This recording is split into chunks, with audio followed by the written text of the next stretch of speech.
किसी को भी आईएएस बनना है, बहुत सारे लोगों का सपना होता है, तो वो अपने अंदर कौन सी क्वालिटीज़ डेवलप करें जिससे कि वो आईएएस बन सकते? सपना देखना, और वो सपना रात वाला नहीं, डे ड्रीमिंग उसको डे ड्रीमिंग होनी चाहिए, दिवा स्वप्न होना।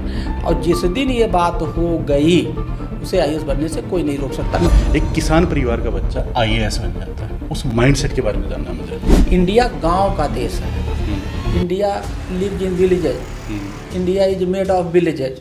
एग्री। और यही हमारी ताकत है। सिविल सर्विसेज की तैयारी का सही तरीका क्या है? आजकल क्या हो रहा है, जब सेलेक्ट होते हैं, टॉप करते हैं, तो उनके बहुत सारे इंटरव्यू आते हैं। बिल्कुल। तो वो बताते हैं क्या पढ़ो, कैसे पढ़ो, कब पढ़ो।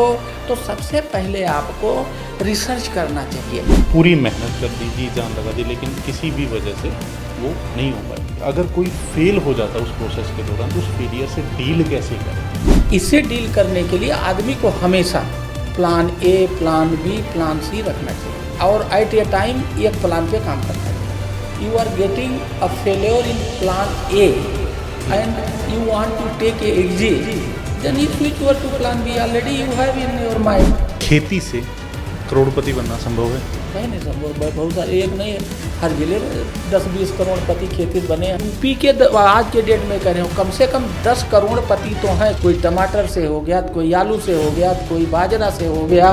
पैसे से पैसा कैसे कमाया जाए? फाइनेंशियल मार्केट में ऐसे प्रोडक्ट हैं, मैंने अध्ययन करके इधर देखा कि उससे 15% रिटर्न, 20% रिटर्न। बहुत लोग तो जो अच्छे जानकार हैं, अच्छे डॉक्टर हैं इसके फाइनेंशियल मार्केट के, साल भर में दूना कर देते हैं। Dynamic DM doctor Hiralal sir, बहुत बहुत स्वागत है आपका टीएचबी पॉडकास्ट में। थैंक यू, शुक्रिया आपका। कैसे हैं सर? बहुत बढ़िया। आप कैसे हैं? मैं बिल्कुल अच्छा हूँ सर। सर, आप एक छोटे से गांव से बिलोंग करते हैं, एक किसान परिवार से ताल्लुक़ रखते हैं, और आईएएस के पद तक आप गए हैं। सर, मैं पहले तो इस जर्नी को समझना चाह रहा हूँ और आपके माइंडसेट को समझना चाह रहा हूँ कि कैसे एक छोटे से गांव का बच्चा, एक किसान परिवार का बच्चा आईएएस बन जाता है। उस माइंडसेट के बारे में जानना है मुझे। देखिए, ऐसा है कि मैं उत्तर प्रदेश के बस्ती जिले का, एक गांव है बागडी, ब्लॉक है साँव घाट, उस गांव का रहने वाला हूँ। जी। और मैं फार्मिंग फैमिली से बिलोंग करता हूँ। हमारा वो जो ज़िला है वो फार्मिंग वाला है, खेतीहर है। तो हमारे घर का, हमारे गांव का, हमारे जवार का, हमारे एरिया का जो बेसिक धंधा है, हर आदमी, हर परिवार का एक धंधा है जिसको कहते हैं लाइवलीहुड, वो खेती बाड़ी है। ठीक है। तो हम वहीं गांव में पैदा हुए, खेती बाड़ी करते थे। परिवार का इकोसिस्टम पूरा खेती बाड़ी, गांव का, देहात का, वो मैंने बचपने में पैदा होने से कक्षा 8 तक खूब देखा। तो मेरा जो मन मस्तिष्क सोच है, उसका जो फाउंडेशन लेइंग हुआ शुरुआती दौर में, वो क्या है? वो खेती बाड़ी देहात वाला है। ठीक है। तो मुझे गांव देहात के सारे ट्रिक्स टेक्निक्स, क्या मुसीबत है, क्या अच्छाई है, क्या बुराई है, जब हम पैदा हुए थे 50 साल पहले, 55 साल पहले, तब क्या स्थिति थी, अब क्या परिवर्तन आया, ये सब मुझे सब कुछ देखा है आपने? देखा है, सुना है, जिया है। और इंडिया गांव का देश है। लोग कहते हैं कि नहीं साहब, अभी 70% लोग गांव रहते हैं। मैं कहता हूँ 95% लोग अभी भी गांव में या तो रहते हैं और या गांव पे डिपेंडेंट हैं। कितने परसेंट बताया आपने? More than 90%। जैसे शहर में, जैसे मैं शहर में रहता हूँ, लेकिन मेरे गांव में ज़मीन है ना, जितने बड़े लोग हैं वो फार्म हाउस खरीदते हैं। तो क्या हुआ, किसान तो हुए ना।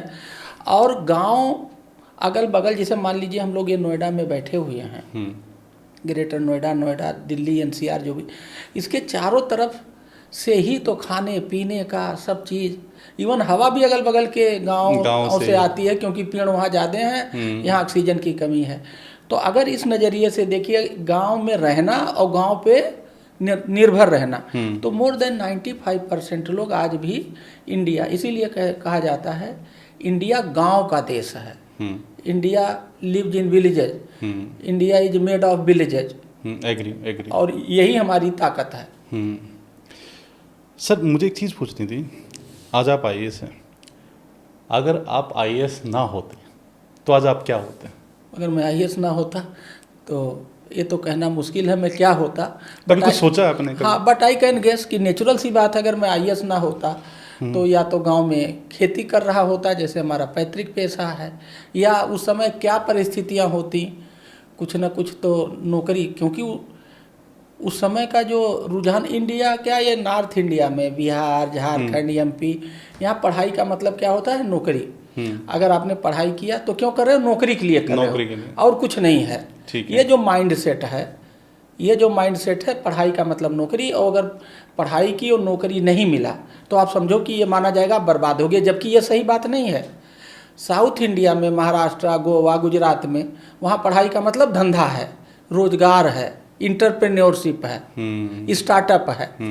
इसीलिए वो लोग ज़्यादा धनी हैं, हम लोग ज़्यादा उनकी तुलना में हाँ उनकी तुलना में हमारा पर कैपिटा इनकम कई गुना कम है। जबकि इधर की लैंड ज़्यादा फर्टाइल है, वाटर, बहुत सारी नदियां हैं, यहाँ के लोग बहुत मेहनती भी हैं, दिमागी रूप से भी मुझे काफ़ी अच्छे लगते हैं। अच्छा होने के बावजूद यहाँ के लोग गरीब हैं, क्योंकि पढ़ाई का मतलब नौकरी। उधर के लोग, ज़मीन भी उतनी अच्छी नहीं है तुलना रूप में, उधर के लोग मतलब यहाँ आदमी अच्छे गरीब, उधर के आदमी तुलनात्मक मैं बात कर रहा हूँ, और धनी। तो ऐसा क्यों है? इसके पीछे कारण है कि इधर पढ़ाई का मतलब नौकरी और उधर पढ़ाई का मतलब धंधा, इंटरप्रेन्योरशिप, उद्यम, स्टार्टअप। गांव की भी बहुत सारी बातें करनी है आपसे, क्योंकि आप गांव से जुड़े भी हैं और गांव के विकास के लिए आपने बहुत सारे काम किए हैं। तो थोड़ी देर के बाद हम वो चीज़ें कवर करेंगे। मुझे एक चीज़ जाननी है सर, मान लीजिए मुझे या किसी को भी आईएएस बनना है, बहुत सारे लोगों का सपना होता है, तो वो अपने अंदर कौन सी क्वालिटीज़ डेवलप करें जिससे कि वो आईएएस बन सकते हैं? सपना देखना, और वो सपना रात वाला नहीं, डे ड्रीमिंग उसको डे ड्रीमिंग होनी चाहिए, दिवा स्वप्न होना। जब उसको डे ड्रीमिंग होने लगेगी तो उसे कुछ दिखाई नहीं देगा, कुछ सुनाई नहीं देगा, और वो केवल रातों दिन 24/7 सोते जागते खाते पीते उसे सपना दिखेगा, और सपने में केवल वो आईएएस 3 शब्द दिखेंगे। और अगर ये चीज़ उसके पर्सनालिटी में, कहने का मतलब उसको पागल होना पड़ेगा, पागलपन, हाँ पागलपन, वो पागल हो जाएगा। किस चीज़ के पीछे पागल होगा? आईएएस बनने के, वही डे ड्रीमिंग हम कह रहे हैं। और जिस दिन ये बात हो गई, उसे आईएएस बनने से कोई नहीं रोक सकता। और नॉट ओनली इन आईएएस, किसी भी प्रोफेशन में अगर कुछ पाना है तो उसके लिए उसके पीछे पागल बनना पड़ेगा। बहुत सारी चीज़ें आपको सेक्रीफाइस करनी पड़ेंगी। वो सेक्रीफाइस आप नहीं कह सकते हैं, आप ये कह सकते हैं कि उस टाइम पीरियड के लिए और चीज़ें डेफर हो गई। क्या होता नहीं एक समय में एक, और उन सारी चीज़ों की टोटल ऊर्जा आपने इकट्ठा करके केवल एक दिशा में मोड़ दिया, कंसंट्रेट कर दिया, इंटेंस कर दिया। तो आप उसको सेक्रीफाइस, ये जो हम शब्द देते हैं ना, ये गलत है। कहाँ है सेक्रीफाइस भाई? आज के जब आप एक स्टूडेंट हो, अब आप सोचो कि उसी में हम शादी भी कर लें और गेम भी खेल लें, सारी दुनिया पूरे 60 साल 100 साल की जितनी भी गतिविधियां वैसी भी कुछ ही पीरियड में क्यों करना? इसीलिए लाइफ में हर चीज़ का एक पीरियड है, और उसका ये मोटा मोटा डिसाइडेड है कि ये पढ़ाई का पीरियड, ये गृहस्थी का पीरियड, ये पीरियड। तो जो पढ़ाई का पीरियड है उसमें आपको इधर उधर दाएं बाएं नहीं देखना, केवल पढ़ाई की तरफ देखना है। वो पढ़ाई किसी कंपटीशन का हो सकता है, किसी कोर्स का हो सकता है, किसी बिजनेस का हो सकता है। हम बिजनेस को पढ़ाई नहीं मानते हैं, बिजनेस भी तो एक लर्निंग है, एक पढ़ाई है, चाहे वो थियोरेटिकल हो चाहे प्रैक्टिकल हो। तो हमारे समाज में बहुत सारे मिसकॉन्सेप्शन हैं, बहुत सारे हम लोगों का जो सोचने का तरीका हो बहुत गलत है, और उसको थारोली समझ के उसको ठीक करने की ज़रूरत है। उसमें जो गार्बेज है उसको निकालने की ज़रूरत है, उसको प्योर बनाने की ज़रूरत है। मैं आपको एक उदाहरण बताता हूँ। बताइए। जैसे मान लीजिए हमारा उत्तर प्रदेश है, यहाँ सारा सब कुछ खेती बाड़ी है। हमारे किसान क्या करते हैं, वो क्या करते हैं, पूरी ताकत अपने खेत में कोई ना कोई चीज़ पैदा करने में लगा देते हैं। जी जी। ठीक है। और जब पैदा करते हैं तो उसी बीच जो है इतना पैदा हो जाता है कि डिमांड कम हो गई और सप्लाई ज़्यादा हो गया, रेट डाउन हो गया। अब वो तो बर्बाद हो गए। ठीक। क्या पैदा करना है? भेड़ चाल है, पूरा गांव का गांव, ब्लॉक का ब्लॉक, जिला जिला गेहूं पैदा कर रहा है। ठीक है। तो पैदा किया और नुकसान उठाया, तो कहीं न कहीं कुछ ना कुछ दिक्कत है। जब मैंने इसकी एनालिसिस की और मैंने इस पर रिसर्च किया तो ये पाया कि जो साउथ के लोग हैं वो पहले पैदा नहीं करते हैं, वो पहले बेचना सीखते हैं। देखिए क्या, अच्छा, रिवर्स इंजीनियरिंग होती है। हाँ, मतलब हम लोग ए से जेड की तरफ जाते हैं, वो लोग जेड से ए की तरफ जाते हैं। क्या, तो हमें क्या करना चाहिए, हर किसान को पहले बेचना, बनिया बनना चाहिए। बनिए, बिगड़िए मत, पहले उसे बेचने की कला आनी चाहिए। और आप पैदा वो करो जिसको आप बेच सकते हो। अगर आप टमाटर बेचने में महारत है आपकी, तो आप भिंडी क्यों पैदा कर रहे हो, आलू क्यों पैदा कर रहे हो। तो मेरा एक अभियान भी चल रहा है कि ये जो हमारे किसानों को पैसा नहीं मिल पा रहा है, बेच नहीं पा रहे हैं, हताश निराश हो रहे हैं, मैं उनको आजकल यही समझा रहा हूँ, भैया पहले बेचना सीखो और जो चीज़ बेचने में महारत हासिल हो जाए वही पैदा करो। और देखा देखी नहीं कि वो आलू पैदा कर रहे हैं तो हम भी आलू पैदा करेंगे। हो सकता है वो आलू पैदा इसलिए कर रहा है क्योंकि वो आलू बेचना जानता है। आप जो है सब्जी, भिंडी बेचना जानते हो तो भिंडी पैदा करो, भेड़ चाल में मत चलो। तो ऐसे गांव में, देहात में, किसानी में बहुत सारी गार्बेज मिसकॉन्सेप्ट है। तो सोचने का तरीका चेंज करना पड़ेगा। बिल्कुल। और अगर हमें नहीं करेंगे तो गांव की इनकम घटेगी, गांव में खुशहाली, इनकम घटेगी तो खुशहाली कम होगी, रिसोर्सेज कम होंगे, पढ़ाई लिखाई पे असर आएगा और हम पूरी कंट्री पे फर्क जाएगा। हाँ, जाएगा। तो इसको जो भी बुद्धिजीवी आदमी है उसको इस पर सोचना चाहिए। कोई एक प्रोसेस ले लो, उसमें ढूंढो क्या दिक्कत है, क्या ठीक करने की ज़रूरत है, क्या अमेंड करने की ज़रूरत है। आगे बढ़ते हैं सर, कि आप भी सर आपने पीसीएस ज्वाइन किया, आईएएस प्रमोट हुए, एक प्रोसेस में रहे, प्रिपरेशन की प्रोसेस में रहे। बहुत वास्ट सिलेबस होता है सर, बहुत सारी किताबें पढ़नी होती। मैं आपसे जानना चाहता हूँ, जो भी इस पॉडकास्ट को देख रहे हैं, जो काफ़ी सारे स्टूडेंट्स जो यूपीएससी की प्रिपरेशन कर रहे हैं, कोई भी चीज़ तैयारी का या सिविल सर्विसेज की तैयारी का सही तरीका क्या है? देखिए, मेरा तो मानना यह है कि पहले आप देखिए कि आपका माइंड सेट क्या है, आपकी सोच क्या है। हमारी लाइफ में दो चीज़ें हैं, एक तो कॉमर्शियल थिंकिंग, एक सोशल थिंकिंग। ठीक है, तो अगर आपकी कॉमर्शियल थिंकिंग है, आपको you love money, you like money, you love money, you think money, मतलब आपका पूरा सोच सब कुछ पैसा है, तो आपके लिए आईएएस और सिविल सर्विसेज नहीं है। ठीक है। अगर मान लीजिए आपका ये सोच है, वो आप किसी तरह से सेलेक्ट भी होगे तो नौकरी में आने के बाद भी आपको मज़ा नहीं आएगा। क्यों? बहुत सारे लोग छोड़ भी रहे हैं सर। हाँ, नहीं, बहुत सारे लोग छोड़ भी रहे हैं। और नौकरी में आने के बाद आप पैसे के पीछे भागोगे, कुछ गलत सलत करोगे, कार्रवाई होगी, जेल होगा, टर्मिनेशन होगा, बेइज्जती होगी, पेपर में न्यूज़ छपेगा। तो पहली बात तो ये है कि पहले आप देखिए कि आपका थॉट प्रोसेस क्या है। अगर आप सोशल थॉट के हैं तभी इधर आइए, पहली बात। ठीक है। तो पहला तो चयन आपको खुद करना है कि व्हाट यू लव। बहुत लोगों को यह है, पहले आपका वाई क्लियर होना चाहिए कि आपको करना क्यों है। और आप क्या बॉडी की, आपकी बॉडी का सोच क्या है। हर आदमी का एक सोच होता है।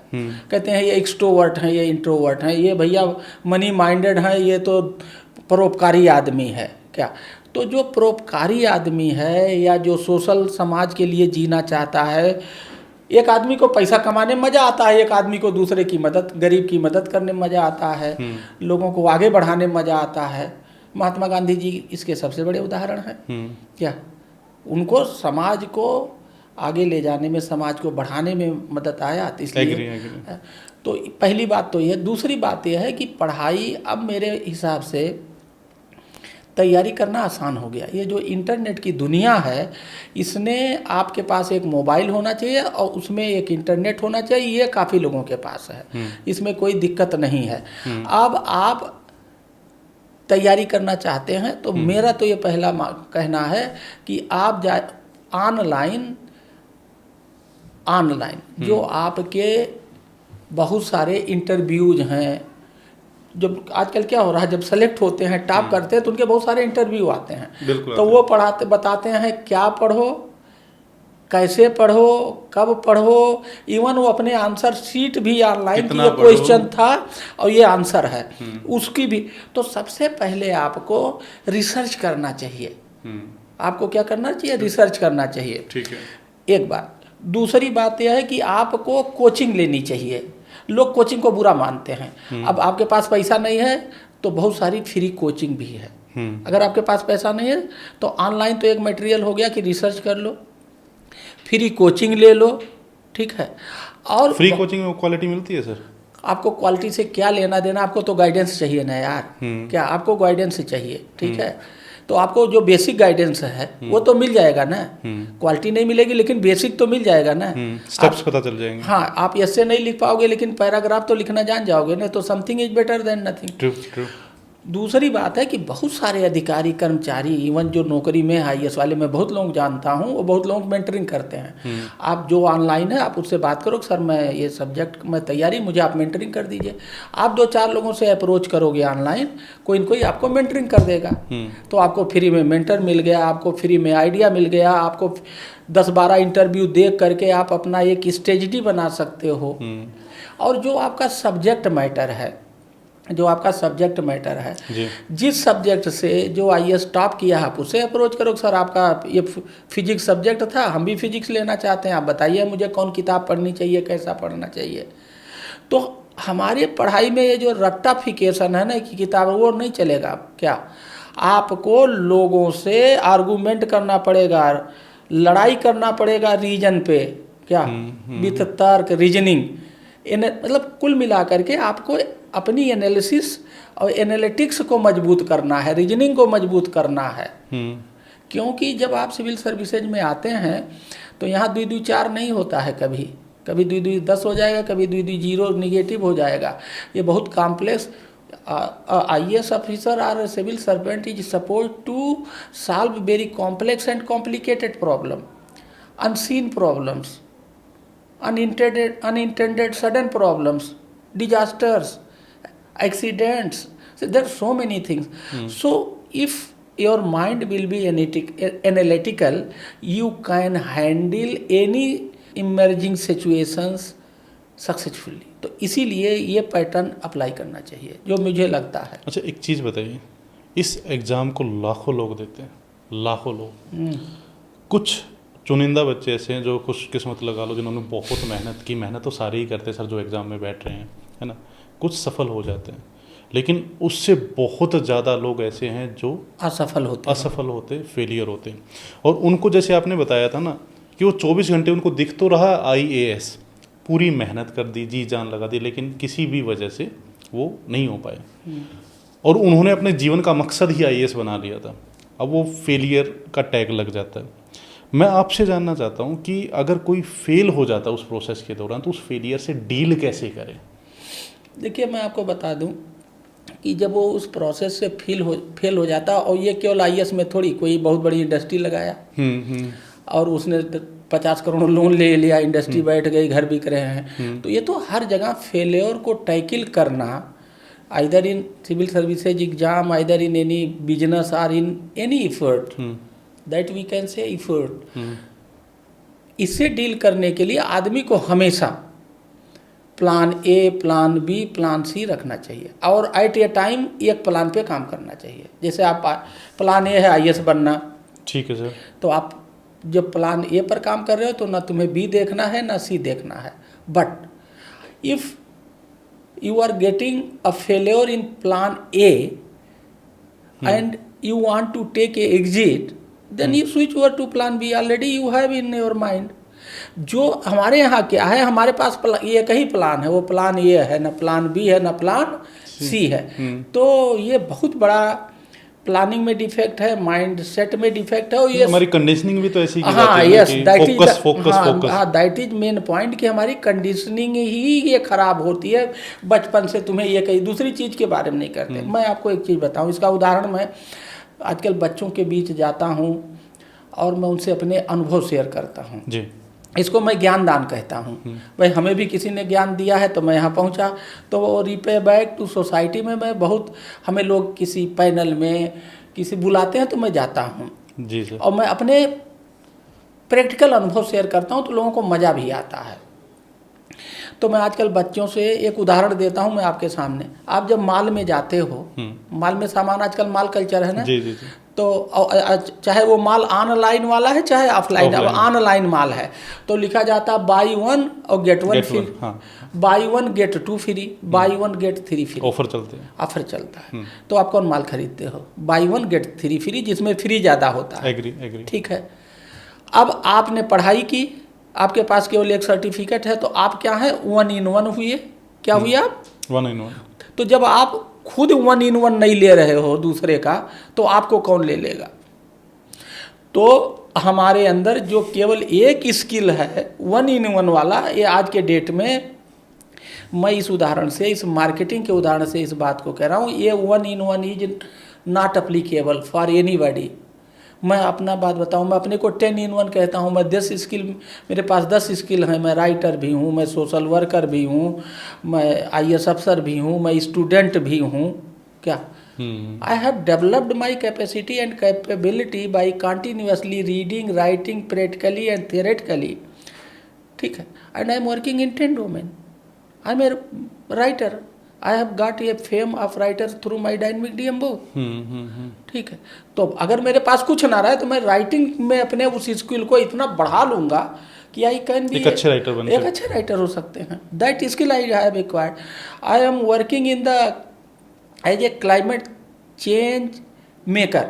आई am a change maker, I am a climate activist. So I have developed many skills in my personality.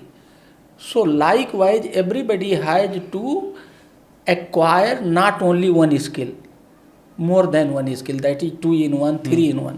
तो मेरा ये आपके आंसर ये है कि प्लान ABC होना चाहिए, और एट ए टाइम एक प्लान पे काम करो, और जब प्लान ए फेल हो तो B पे आओ, B फेल हो C पे आओ। तो वो जो आप कह रहे हो ना, फिर कोई दिक्कत नहीं होगी। मैं भी स्कूलों में जाता हूँ तो मैं स्टूडेंट से ये कहता हूँ, मेरा टॉपिक है why I student should start a startup.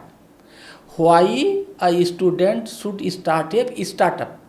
तो वो क्या है, मुझे वो हर स्टूडेंट जैसे भी स्कूल में घुसता है, इवन इसको कक्षा 8 से ही लागू कर देना चाहिए, कक्षा 5 से, क्योंकि हर बच्चे का एक तो आप स्कूल में जो पढ़ाते हो उस पर एक सर्टिफिकेट देते हो या डिग्री देते हो, that makes that student 1 in 1। अब उसको 2 in 1 बनाना है, तो हर स्टूडेंट के अंदर, हर आदमी के अंदर एक उसका पैशन है। कोई गाने में है, कोई खेलने में है, कोई बजाने में है। अब जैसे आप बता रहे हो आपका ये मैथ में इंटरेस्ट है, everybody has a passion inside his body. तो वो जो उसका पैशन है उसको पहचानना चाहिए, और उसको ग्रेजुअली पढ़ाई के साथ साथ डेवलप करना चाहिए। अब वो जो उसका पैशन, जैसे मान लीजिए उसको खेलने का पैशन है और क्रिकेट खेलना चाहता है, खेल में भी हजारों खेल हैं, तो वो अपना पढ़ाई वाला तो काम करे ही, और वो क्रिकेट में इतना खेले कि वो सचिन तेंदुलकर को अपना आदर्श मान के, he should try to become Sachin Tendulkar in parallel. तो वो जो दूसरा, भाई आज सचिन तेंदुलकर जो है खेल के क्या क्या क्या नहीं है उनके पास, तो हर व्यक्ति को उसके अंदर, मान लीजिए किसी की राइटिंग स्किल है तो उसको डेवलप करे, तो वो जो उसका पैशन है, एक चीज पे डिपेंड ना रहे, एक चीज पे डिपेंड, बहुत सारी स्किल्स अपने अंदर डेवलप करे, एक फेल तो दूसरी, दूसरी फेल तो तीसरी। हाँ, और वो किस स्किल को डेवलप करे जो उसका पैशन है। नहीं तो अगर कोई दूसरी स्किल को लेगा जिसमें उसका पैशन नहीं होगा, तो chances of failure is more. और अगर वो पैशन, जिस चीज़ में उसका पैशन है, अगर उसको वो दूसरा स्किल बनाएगा, तो chances of success is more. आपका किस चीज़ में पैशन है? हमारा पैशन देश सेवा, मतलब यही सोशल वर्क, लोगों की मदद करना, लोगों से मिलना। हाँ। लोगों से मिलना, लोगों से सीखना। आप जितना भी मिलते हो, लोगों को ये लगता है बड़े से मिलोगे तभी सीखोगे, ऐसा नहीं है। हर आदमी चाहे छोटा है बड़ा है आपको सिखाता है। आपके अंदर वो सीखने का वो नज़रिया, वो एक्यूमेन होना चाहिए, और उससे आप ताकतवर होते हैं। और लोगों की समस्याओं को जब आप हल करते हो, लोगों की जब मदद करते हो, चाहे समय दे करके, चाहे सेवा दे करके, चाहे किसी भी फॉर्म में, तो आप उससे भी लर्निंग करते हो। सीखने पे बात हो रही है सर, मैं आपसे एक सवाल पूछना चाहता हूँ। अब तक की आपकी लाइफ की 3 सबसे बड़ी लर्निंग्स क्या है? क्या चीज़ें 3 जो आप युवाओं को बताना चाहते हैं कि भाई मैंने अब तक लाइफ में ये 3 सबसे बड़ी चीज़ें सीखी हैं? देखिए, एक तो मेरी सबसे बड़ी लर्निंग ये है कि do the same thing differently. कोई चीज़ को घिसे पिटे तरीके से नहीं करना है। मैं लकीर का फ़कीर नहीं हूँ। मैं हर चीज़ को नए तरीके से करने की कोशिश करता हूँ। हर चीज़ को, मतलब चीज़ पुरानी है। हाँ, जैसे मान लीजिए कोई काम मैं कर रहा हूँ, ठीक है सर। अब मैं जब दोबारा उसी काम को करूँगा तो पहले तरीके से नहीं सोचूंगा इसमें टाइम कैसे घटे, इसकी कॉस्ट कैसे घटे, इसको करने को आसान कैसे बनाया जाए। ठीक है, तो do the same thing differently, ये मेरा एक यूएसपी है और this is called the innovation. Second चीज मेरी यूएसपी ये है कि every crisis is an opportunity. लोग क्राइसिस से दूर भागते हैं। I love and like the crisis. क्या बात कर रहे हैं? हाँ बिल्कुल। इसलिए अगर आप लव और लाइक नहीं करोगे क्राइसिस को तो आप लर्न नहीं करोगे तो नॉलेज नहीं मिलेगा, नॉलेज नहीं मिलेगा तो आप एम्पावर्ड नहीं होगे। If you want to empower yourself, you want to make yourself powerful, you have to love and like the crisis, and that is a saying every crisis is an opportunity. कोई एक example दे सकते हैं? और बहुत सारे example. एक example क्या, हम लोगों की ज़िंदगी एज ए ब्यूरोक्रेट यही भरी है क्या कि जैसे मान लीजिए कोई समस्या हो गई। जैसे मैं आपको बताऊं, एक कहानी है। एक दिन मैं खाना खा रहा था, एसडीएम संभल था, वहाँ सूचना मिलती है सडन, ऑल ऑफ सडन कि साहब वो तो दो पक्ष आमने सामने आ गए हैं और थानेदार को उस एरिया के एक कमरे में बंद कर दिए हैं और किसी भी समय कोई अनहोनी हो सकती है। थानेदार के घेर लिए हैं, पत्थर उत्थर चल रहा। अब हम खाना खा रहे थे, खाना आने वाला था, छोड़ के हमारे पास दो गनर गार्ड होते हैं, उनको लेके हम लोग चले गए। हमने अपने सीओ से कहा, हम दोनों सीओ, क्योंकि इतने जल्दी तो फोर्स पहुंचती नहीं और भीड़ थी 10,000 की। अच्छा। एक तरफ हमने सीओ से कहा आप उधर देखो, हम दोनों लोग रोड के दोनों तरफ, एक तरफ एक भीड़ थी दूसरी तरफ और रोड पे पूरा जाम था। तो हम लोगों ने पहले तो क्या किया, उधर से एक तरफ से अपने लेके। अब ये क्या था, अगर हम लोग तुरंत मौके पहुंचे और रोड के तरफ से कि भाई तुम उधर जाओ, हम लोग आ गए हैं, देखते हैं, हल करेंगे। अगर हम देर ना पहुंचते वहाँ, ये क्या थी क्राइसिस, और अंदर से डरते रह जाएंगे, पत्थर फेंक देगा, बम फेंक देगा, ये फेंक देगा, हम ही सिस्टम का हिस्सा है। हम ही सिस्टम, ऐसा भी होता है, ऐसा नहीं है। हम लोग मौके पर गए और रिस्क लिया, तो ये क्या थी, क्राइसिस थी। अब अगले दिन आपको पूरे फ्रंट पेज पे छपा कि एक बलबा या दंगा होने से बचाया। हम लोग अपना पर्सनल रिवाल्वर लेके उसका फ़ोटो छापा। तो क्या हुआ, आपको एक हीरो के रूप में आपकी इमेज बनी। ठीक है, और वो क्या है, वो कोई नकली और फेक इमेज नहीं थी कि हमने कह दिया और छाप दिया, वो एक्चुअल फील्ड का अनुभव था। दूसरा क्या अनुभव हुआ, आपका कॉन्फिडेंस इतना बढ़ गया कि कोई भी इस तरह की इमरजेंसी क्राइसिस आएगी तो I can solve, because you have gain the experience. तो क्या हुआ, वो थी क्राइसिस, और आपको क्या अपॉर्चुनिटी मिलती कि to gain the experience, to fulfil the your appetite to become hero. Everybody wants to be hero. ये हम लोग दो चीज़ को ज़्यादा पसंद करते हैं, नाम या दाम। या तो कोई काम करने से हमें पैसा मिले, दाम, या नाम हो। और यही दोनों के पीछे, ये दोनों क्या हैं, कैटलिस्ट हैं। इसी के पीछे लोग भागता है, पैसा कमाता है, दाम और नाम कमाना। तो उसमें दोनों मिला, तो क्या हुआ, every crisis is an opportunity. तीसरी लर्निंग क्या है सर आपकी?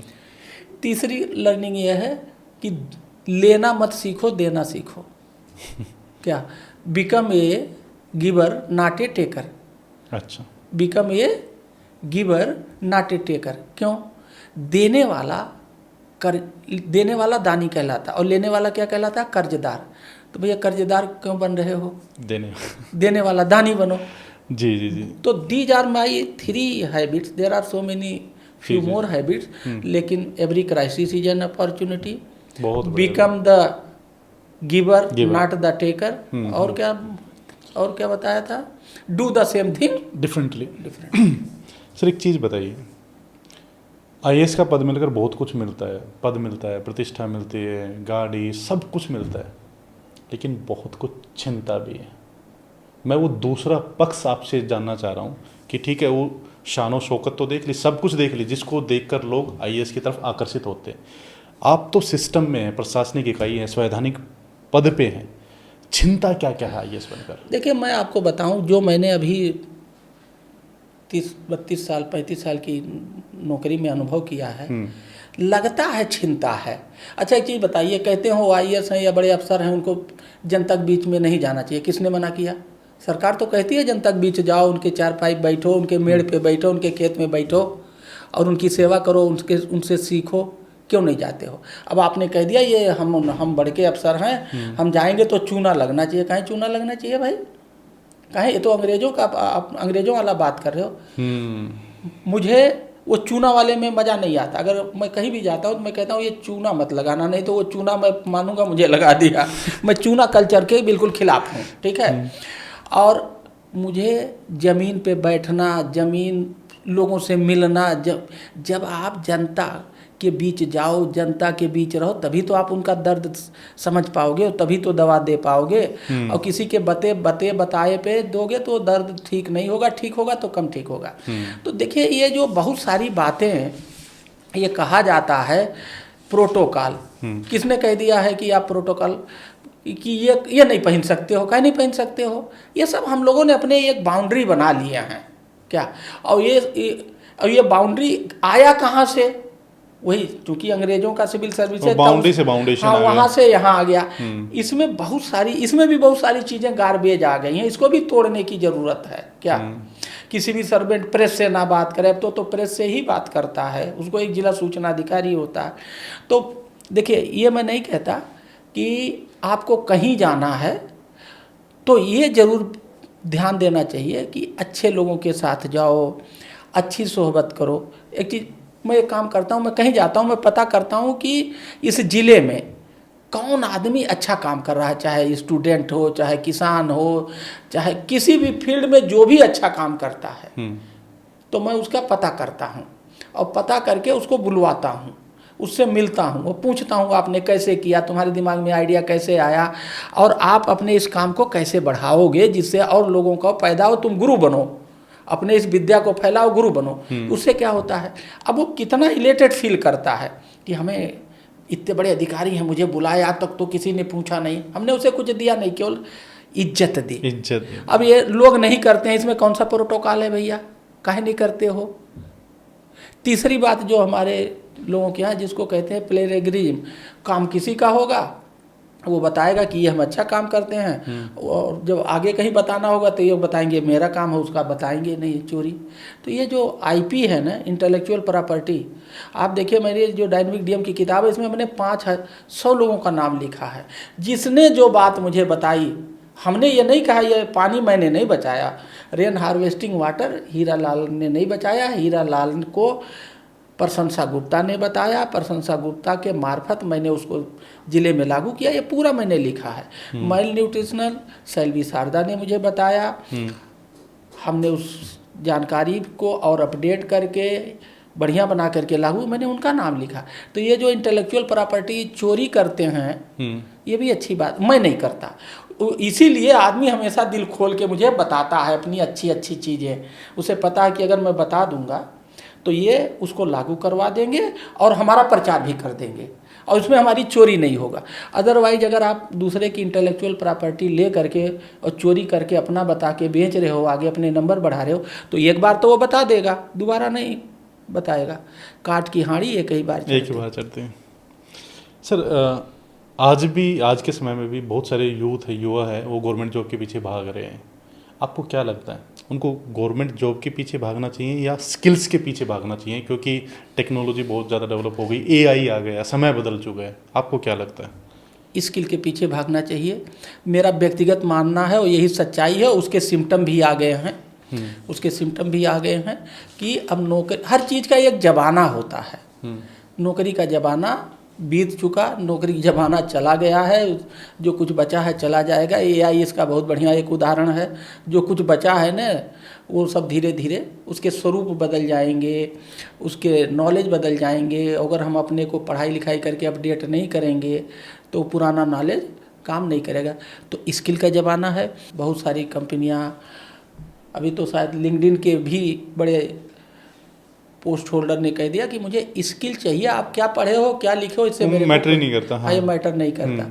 तो ये सब इंडिकेशन से हैं कि आप नौकरी के पीछे भागना छोड़ करके बंद कर दो, स्किल, ठीक है, स्किल्स के पीछे, स्किल्स के पीछे भागो। सर जैसे आप गाँव से जुड़े हुए हैं, मैं आपको बताऊं मैं खुद भी गाँव से बिलोंग करता हूं। मेरा गाँव भी है, सालावास गाँव है, तो मैं भी गाँव से आता हूँ, सरकारी स्कूल में पढ़ा लिखा हूँ। अगर हम गाँव की बात करें तो मैं आपसे जानना चाहता हूँ, क्योंकि आपने बहुत काम किया गाँव के लिए, गाँव का विकास कैसे हो सकता है? देखो, गांव का विकास, आजकल मेरे पास एक चिंता खुद की है। अगर आपको खुद को आगे बढ़ना है तो आपको किसको बढ़ाना चाहिए? खुद को बढ़ाना चाहिए या समाज को बढ़ाना चाहिए? खुद को। नहीं, इसका राइट आंसर है कि अगर आपको खुद को आगे बढ़ना है तो समाज को आगे बढ़ाओ। जिस दिन समाज आगे बढ़ जाएगा तो खुद आप उसी समाज के ही तो पार्ट आप हैं। अगर आप अकेले बढ़ना चाहोगे और समाज को नहीं, आप अकेले, आज तक अकेले किसी ने कुछ नहीं किया है। अच्छा, आप एक चीज़ ये बताइए, आज हम यहाँ बैठ के जो सांस ले रहे हैं, कोई हवा ले रहे हैं ना बैठ के, बिल्कुल, वो किसी पौधे से आ रहा है ना। एग्री। तो वो पौधा किसने दिया? ये किसने लगाया? हमने तो लगाया नहीं। तो हम किससे ले रहे? आज भी हम 80% चीज़ दूसरे का लेते हैं। अगर वो दूसरा भी यही सोच ले मुझे अपने आप को बढ़ाना है और लोगों को नहीं बढ़ाना है, तो अपना हवा तो रोक देगा। तो हम यहाँ क्या करेंगे सांस लेकर? कैसे? अपने आप को बढ़ाने का मतलब था कि भाई पहले अपनी ग्रोथ करें और फिर दूसरों का, मतलब दूसरों के लिए करें। आप अपनी जो ग्रोथ कर रहे हो वो भी समाज, आप समाज के पार्टी तो हो। बिल्कुल सही बात है, आप समाज के पार्ट हो। लेकिन जो ये बिल्कुल सेल्फ सेंटर्ड हो के, ये basically it is a point of mind set. ठीक है। क्या? तो ये जो हमारा माइंड सेट है कि हम खुद ही हम ही सब आगे बढ़ें, अगल बगल ना बढ़े, ये माइंड सेट ठीक नहीं है। बिकॉज हम 80% चीज़ें समाज के द्वारा दी गई लेते हैं और फ्री में लेते हैं, हवा लेते हैं। हम यहाँ जो पानी अभी आपने हमें पिलाया, वो पानी यहाँ यहीं तो मिला ना, हमने तो नहीं बचाया था, किसी और ने बचाया। ठीक, हमने पैसा दिया। तो अगर आपको आगे गाँव को बढ़ाना है, अभी मैंने एक चैलेंज ये लिया, मैंने एनालिसिस की पर कैपिटा इनकम की। ठीक है। तो उत्तर प्रदेश या हिंदी स्पीकिंग का per capita income south India के, महाराष्ट्र, गुजरात, तमिलनाडु, गोवा आदि के तुलना में बहुत कम है। तो भैया हमारे इधर की लैंड अच्छी, आदमी अच्छे, मेहनती, fertile, risk taking, out of box thinking, हम लोग अच्छे हैं, हमारा पर कैपिटा खराब है। तो आखिर कैसे बढ़ाया जाए? कैसे बढ़ाया जाए? हाँ, तो मैं इस पर आजकल बहुत चिंतन मनन कर रहा हूँ, खूब अध्ययन कर रहा हूँ, लोगों से मिल रहा हूँ, पकड़ रहा हूँ, समझ रहा हूँ। मुझे 5 प्रोडक्ट देने, अभी तक मेरे पास 2 प्रोडक्ट समझ में आए। क्या क्या? पहला प्रोडक्ट यह है कि यहाँ का लोग फाइनेंशियल मार्केट से नहीं कमाता है। साउथ इंडिया का आदमी फाइनेंशियल मार्केट में हजारों तरह के लोग हैं।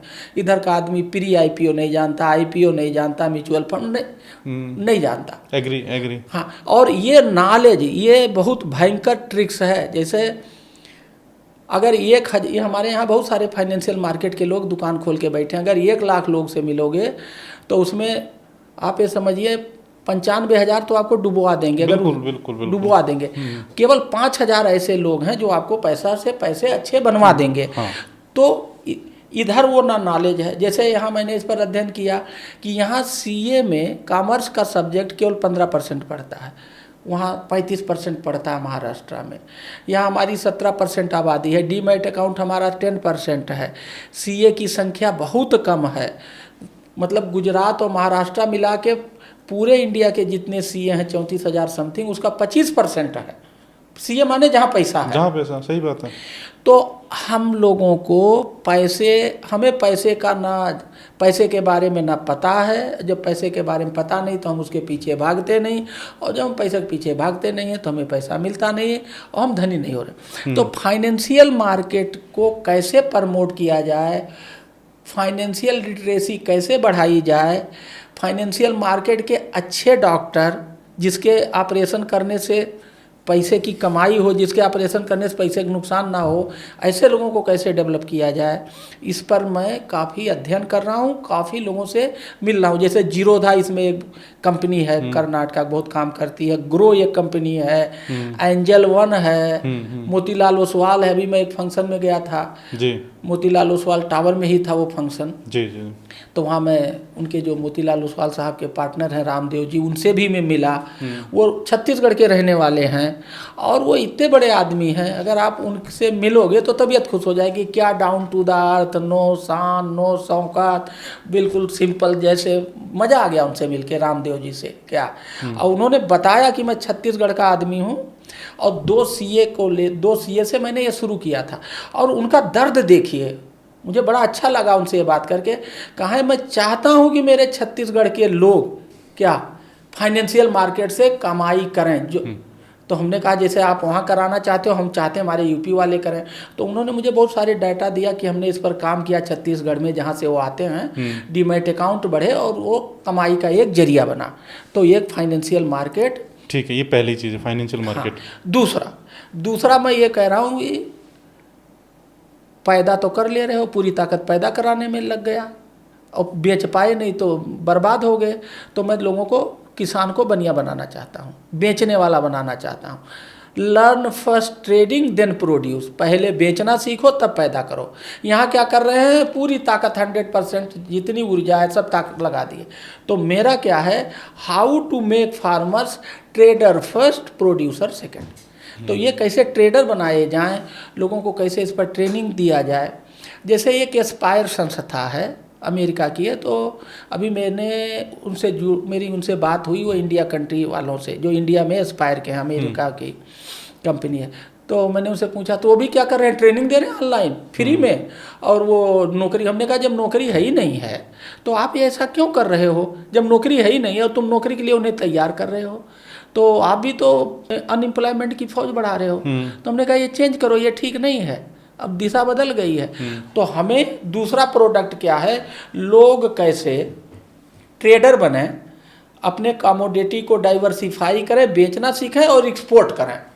हम पूरे विश्व को ऑर्गेनिक फूड खिला सकते हैं। हमारे हिंदी स्पीकिंग बेल्ट में बिहार, झारखंड, ये MP, UP में इतनी ताकत है, लेकिन हम पैदा करना जानते हैं और वो पैदा करते हैं जिसकी डिमांड नहीं है।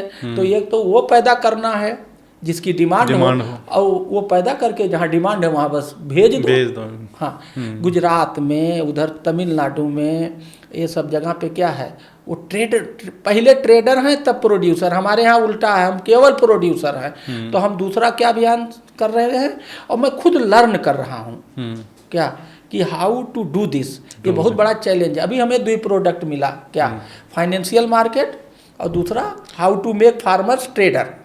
ये गांव के विकास में काफ़ी महत्वपूर्ण भूमिका निभा सकते हैं। अगर ये दोनों अडॉप्ट कर लेंगे तो इनकी इनकम लेवल बढ़ेगी। कोई दो राय है नहीं है। और आगे आप डेवलप कर रहे हैं और अभी मुझे 3 प्रोडक्ट और ढूंढने हैं।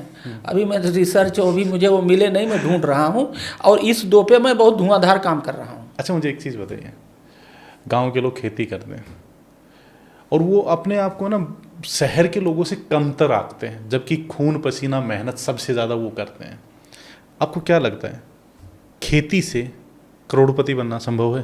कहीं नहीं संभव। बहुत सारे, एक नहीं, हर जिले में 10-20 करोड़पति खेती से बने हैं। किसान हाँ, किसान, अनपढ़, गंवार, अंगूठा टेक, एक नहीं, मेरे पास बहुत सारे उदाहरण हैं। अभी मैं 2 उदाहरण देता हूँ। एक तो वो हैं पद्मश्री, बनाना मैन उनका नाम ले। दूसरा नाम मैं बता रहा हूँ, अभी मैं जूनागढ़ जिले में जून 25 में ऑब्जर्वर था, विसावदर विधानसभा में बाई इलेक्शन था। ठीक है। वहाँ एक पुरुषोत्तम भाई हैं, क्या है, पुरुषोत्तम भाई। हमने कहा मुझे जो खेती में बढ़िया किसान हो इस एरिया के लिए चलो, ले गए पुरुषोत्तम भाई को। आप जाकर देखिए, उन्होंने जो कैटालॉग, उनके यहाँ माननीय मोहन भागवत जी भी 2 दिन आकर के रुके हैं। वो ऑर्गेनिक फार्मिंग करते हैं, वाटर कंजर्वेशन करते हैं, बहुत कम पढ़े लिखे हैं। जाकर देखिए, आपकी तबीयत कब से जाए। मैंने एक उदाहरण ऐसे, ये तो छोड़ो, हर जिले में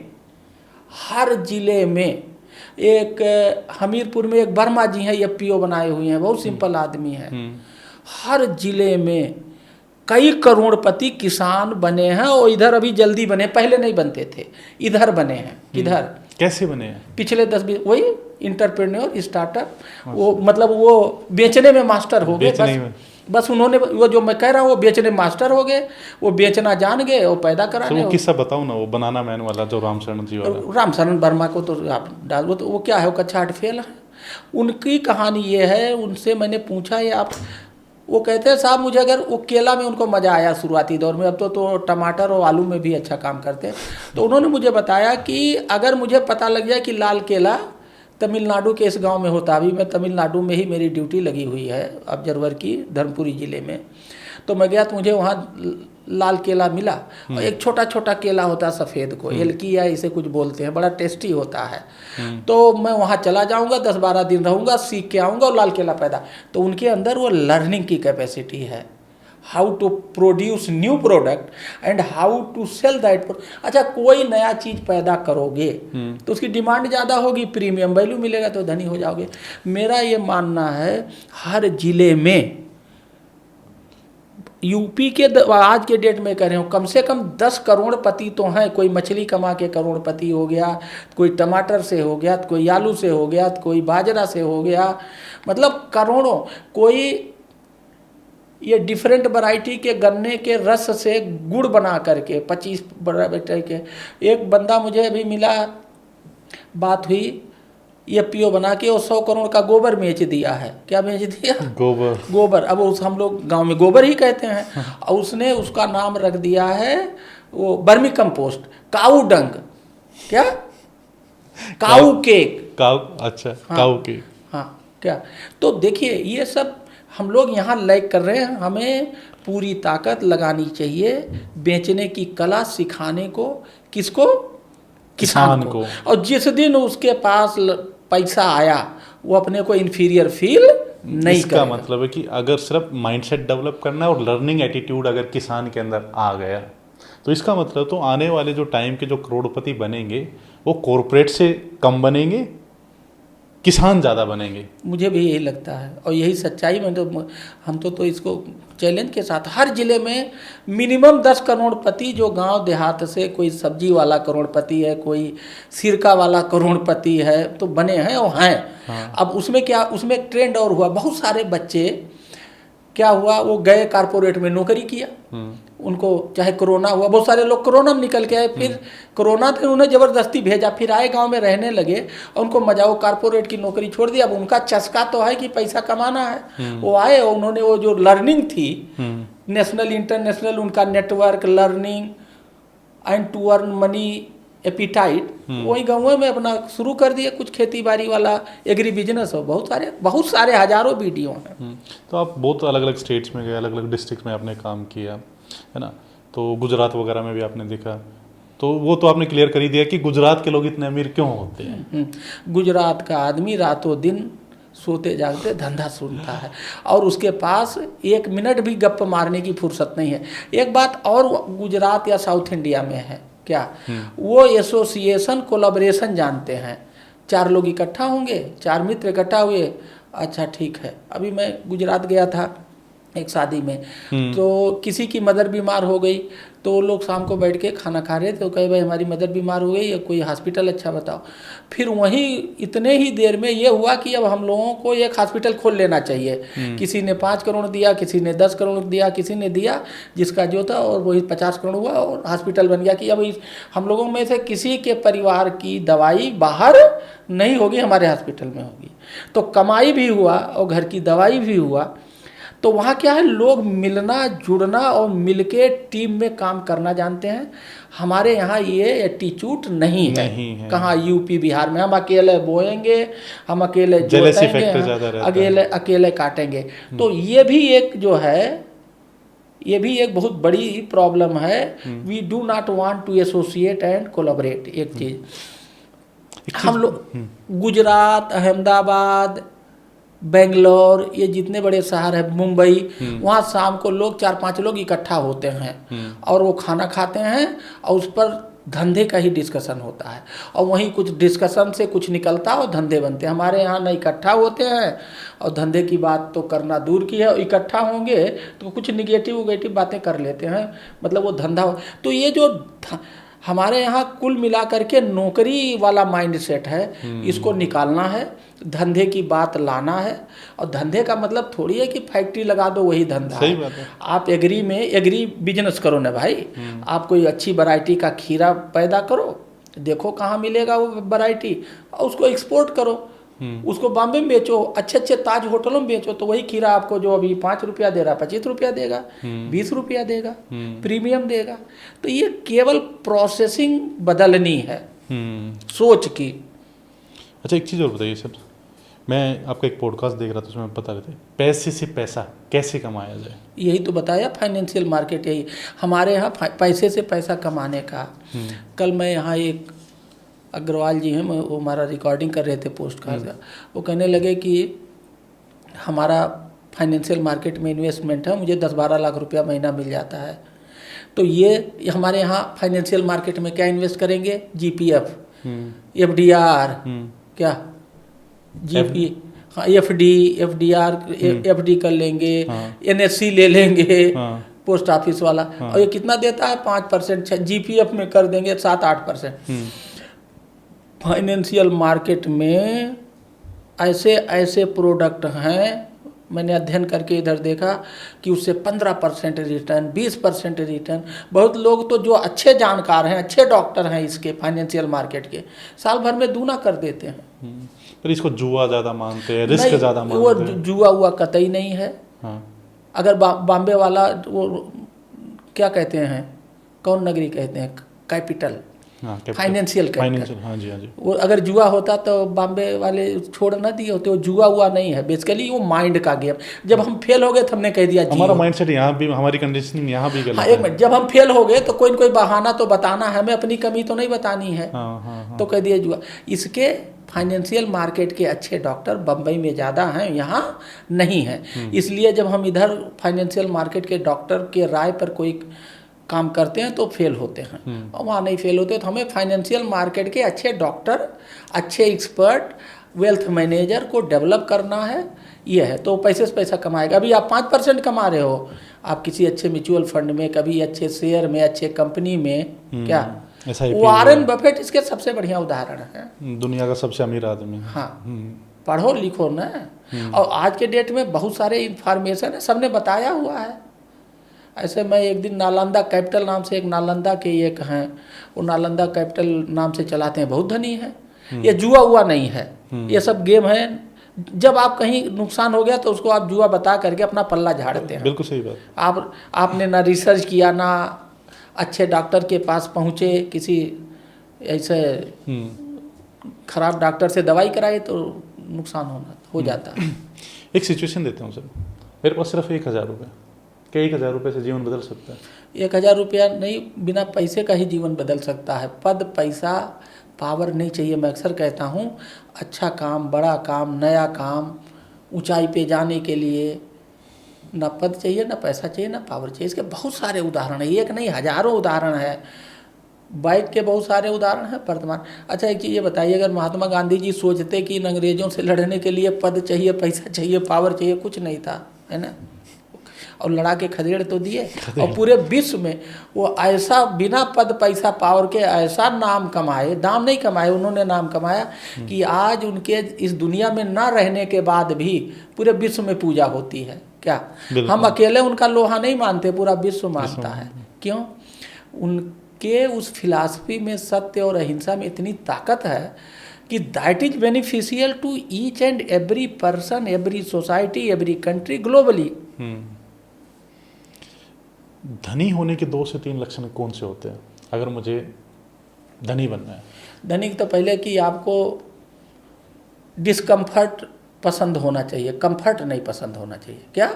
डिस्कम्फर्ट। हाँ, हमेशा अगर आपको मतलब आराम हराम है, ये उसका तकिया कलाम होना चाहिए। आराम हराम है, आराम हराम है। हमारे यहाँ क्या आराम चाहिए, जैसे मुझे आराम नहीं अच्छा लगता, आराम हराम है मेरे लिए, मुझे डिस्कम्फर्ट अच्छा लगता। पहला तो यह है।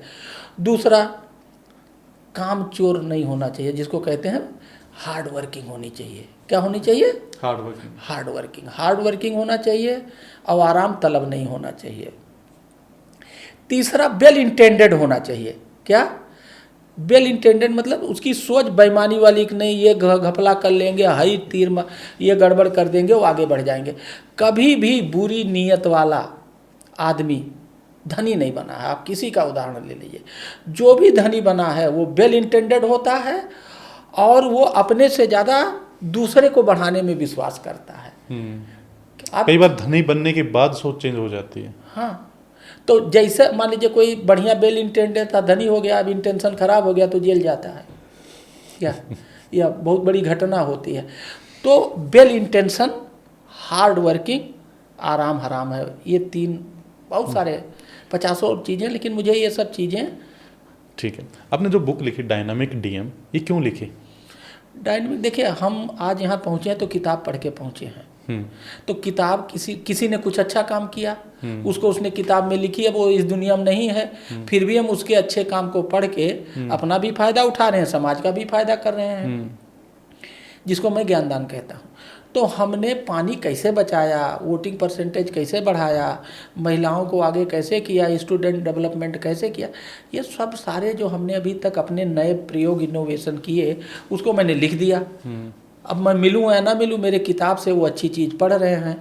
तो जैसे लोगों ने मुझे किताब लिख करके अपने काम अच्छे दिए और मैं पढ़ के यहाँ पहुँचा, तो ये सबकी रिस्पॉन्सिबिलिटी और सबकी ड्यूटी है। जो भी आपने अच्छा काम किया है उसको डॉक्यूमेंट करो, चाहे किताब लिख के, चाहे वीडियो बना के, चाहे डॉक्यूमेंट्री बना के, चाहे फिल्म बना के। There are so many different ways to document. हम लोग काम तो करते हैं, डॉक्यूमेंट नहीं करते।